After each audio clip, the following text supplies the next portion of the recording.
नमस्कार शेतकरी बांधवांनो, ॲग्रिकल्चर हवामान या यूट्यूब चॅनलवर मी नितीन काळे आपलं स्वागत करतो. मित्रांनो, यापूर्वीच्या व्हिडिओमध्ये मान्सून अंदमानमध्ये जवळपास 6 दिवस आधीच दाखल झालेला आपण या संदर्भात माहिती दिली होती.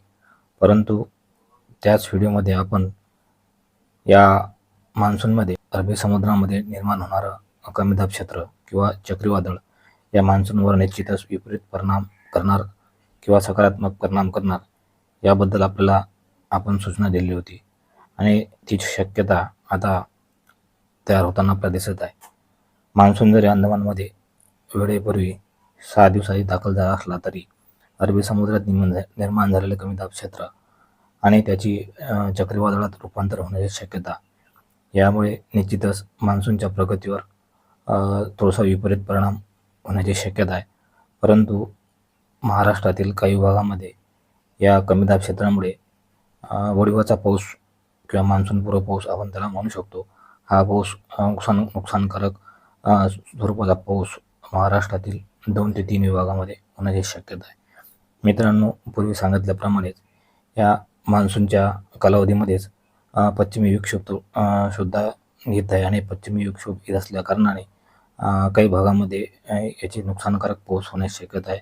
वादळी स्वरूपाचा पाऊस होण्याची शक्यता आहे, तर काही भागामध्ये गारपीटसुद्धा होण्याची शक्यता आहे. तर मित्रांनो, या कमी दाब क्षेत्रामुळे महाराष्ट्रातील जवळपास 2 ते 3 विभागामध्ये वादळी स्वरूपाचा पाऊस होण्याची शक्यता आहे. या व्हिडिओमध्ये आपण 21 मे ते 23 मेपर्यंतचा महाराष्ट्र, त्याचप्रमाणे उत्तर भारत आणि दक्षिण भारताचा हवामान अंदाज पाहणार आहोत. तत्पूर्वी जर आपण चॅनलवर नवीन असाल तर चॅनलला सबस्क्राईब करा आणि हा व्हिडिओ शेवटपर्यंत नक्की पहा. मित्रांनो, 21 मे रोजी या वादळी स्वरूपाचा पाऊस हा पुढील विभागामध्ये राहण्याची शक्यता आहे. नाशिक, मालेगाव या ठिकाणी हा वादळी स्वरूपाचा पाऊस असणार आहे. त्याचप्रमाणे मुंबईच्या किनारपट्टीवर सुद्धा पाऊस असणार आहे. पुणे, मनमाड या ठिकाणी सुद्धा हा वादळी स्वरूपाचा पाऊस 21 मे रोजी राहण्याची शक्यता आहे. त्याचप्रमाणे सातारा, सांगली, कोल्हापूर, त्याचप्रमाणे सोलापूर या ठिकाणी सुद्धा हा वादळी पाऊस 21 मे रोजी राहण्याची शक्यता आहे. त्याचप्रमाणे कोकणातील संपूर्ण विभागामध्ये वादळी स्वरूपाचा पाऊस राहण्याची शक्यता आहे. सातारा आणि कोल्हापूर या ठिकाणी हा नुकसानकारक पाऊस राहण्याची शक्यता आहे. चिपळूण, राजापूर, सावंतवाडी, कणकवली या परिसरामध्ये सुद्धा नुकसानकारक पाऊस 21 मे रोजी राहण्याची शक्यता आहे. मराठवाडा विभागातील काही भागामध्ये सुद्धा 21 मे रोजी वादळी स्वरूपाचा पाऊस असणार आहे.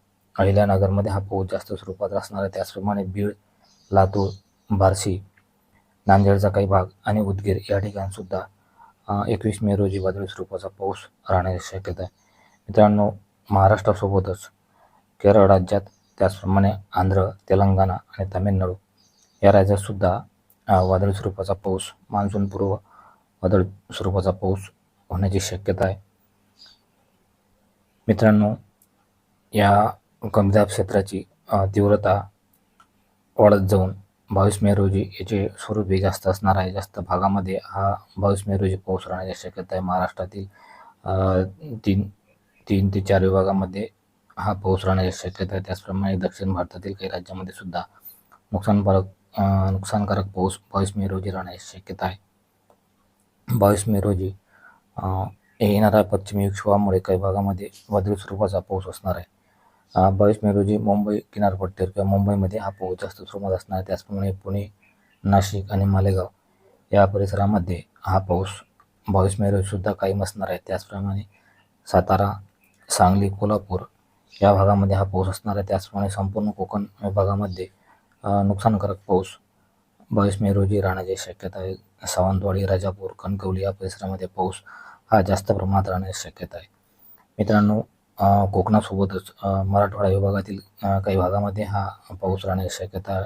छत्रपती संभाजीनगरमध्ये हा पाऊस राहण्याची शक्यता आहे. अहिल्यानगरमध्ये सुद्धा पाऊस राहण्याची शक्यता आहे. त्याचप्रमाणे बार्शी या ठिकाणी सुद्धा पाऊस असणार आहे. लातूर, नांदेड, हिंगोली या परिसरामध्ये सुद्धा 22 मे रोजी हा पाऊस असणार आहे. त्याचप्रमाणे सोलापूर या ठिकाणी सुद्धा हा वादळी स्वरूपाचा पाऊस राहण्याची शक्यता आहे. 22 मे रोजी दुपारनंतर पश्चिम विदर्भातील वाशिम या ठिकाणी किंवा वाशिम जिल्ह्यामध्ये 1-2 ठिकाणी सुद्धा वादळी स्वरूपाचा पाऊस होण्याची शक्यता आहे. पूर्व विदर्भात मात्र 21 मे आणि 22 मे रोजी कुठेही पावसाची शक्यता नाही. मित्रांनो, 22 मे रोजी महाराष्ट्रासोबतच इतर राज्यात सुद्धा वादळी स्वरूपाचा पाऊस होण्याची शक्यता आहे. साधारणपणे कर्नाटक राज्यामध्ये हा वादळी स्वरूपाचा पाऊस असणार आहे. केरळ किनारपट्टीवर हा पाऊस जास्त प्रमाणात असणार आहे. त्याचप्रमाणे तेलंगणा आणि आंध्र या राज्यात सुद्धा वादळी स्वरूपाचा पाऊस असणार आहे. त्याचप्रमाणे पश्चिमी विक्षोभामुळे जम्मू काश्मीरमध्ये हलक्या प्रमाणात बर्फवृष्टी आणि वादळी पाऊस राहण्याची शक्यता. त्याचप्रमाणे पूर्वोत्तर राज्यात सुद्धा 22 मे रोजी वादळी स्वरूपाचा पाऊस राहण्याची शक्यता आहे. मित्रांनो, मान्सूनच्या जरी निर्धारित वेळेच्या 6 दिवस आधी अंदमानमध्ये दाखल झालेला असला तरी त्याची समोरची वाटचाल ही निश्चितच अडथळ्याची असणार आहे. त्या संदर्भाची माहिती आपण पुढील व्हिडिओ आपणापर्यंत नक्कीच देणार आहोत. तर मित्रांनो, हा वादळी पाऊस 23 मे रोजी सुद्धा महाराष्ट्रातील काही भागामध्ये पुन्हा कायम असणार आहे. छत्रपती संभाजीनगर, मराठवाडा विभागातील छत्रपती संभाजीनगरमध्ये 23 मे रोजी हा पाऊस असणार आहे. बीडमध्ये, त्याचप्रमाणे लातूरमध्ये सुद्धा वादळी स्वरूपाचा पाऊस असणार आहे. नांदेडच्या काही भागामध्ये सुद्धा हा पाऊस राहण्याची शक्यता आहे. बार्शी, परळी, हिंगोली, परभणी या भागामध्ये सुद्धा 23 मे रोजी वादळी स्वरूपाचा पाऊस राहण्याची शक्यता आहे.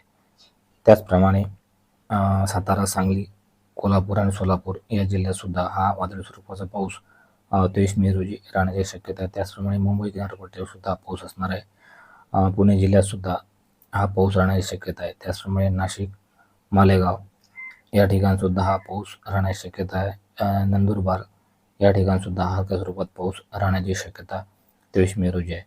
मित्रांनो, 23 मे रोजी कोकणातील बहुतांश भागात पुन्हा वादळी स्वरूपाचा पाऊस राहण्याची शक्यता आहे. सावंतवाडी, राजापूर, कणकवली, निपाणी या ठिकाणी सुद्धा हा वादळी स्वरूपाचा पाऊस 23 मे रोजी सुद्धा कायम असणार आहे. मित्रांनो, महाराष्ट्रासोबतच दक्षिण भारतातील आणि उत्तर भारतातील काही राज्यामध्ये सुद्धा वादळी स्वरूपाचा पाऊस राहण्याची शक्यता आहे. कर्नाटक राज्यामध्ये हा पाऊस किनारपट्टीवर हा पाऊस राहण्याची शक्यता आहे. केरळच्या किनारपट्टीवर सुद्धा 23 मे रोजी हा वादळी स्वरूपाचा पाऊस कायम असणार आहे. तेलंगणा आणि तामिळनाडू या राज्यामध्ये सुद्धा 23 मे रोजी वादळी स्वरूपाचा पाऊस राहण्याची शक्यता आहे. त्याचप्रमाणे पूर्व किनाऱ्यावरील ओडिशा या राज्यात सुद्धा वादळी स्वरूपाचा पाऊस 23 मे रोजी राहण्याची शक्यता आहे. त्याचप्रमाणे पश्चिमी विक्षोभामुळे जम्मू काश्मीरमध्ये सुद्धा हलक्या प्रमाणात बर्फवृष्टी आणि वादळी स्वरूपाचा पाऊस राहण्याची शक्यता आहे. त्याचप्रमाणे पूर्वोत्तर राज्यात सुद्धा 23 मे रोजी वादळी स्वरूपाचा पाऊस राहण्याची शक्यता आहे.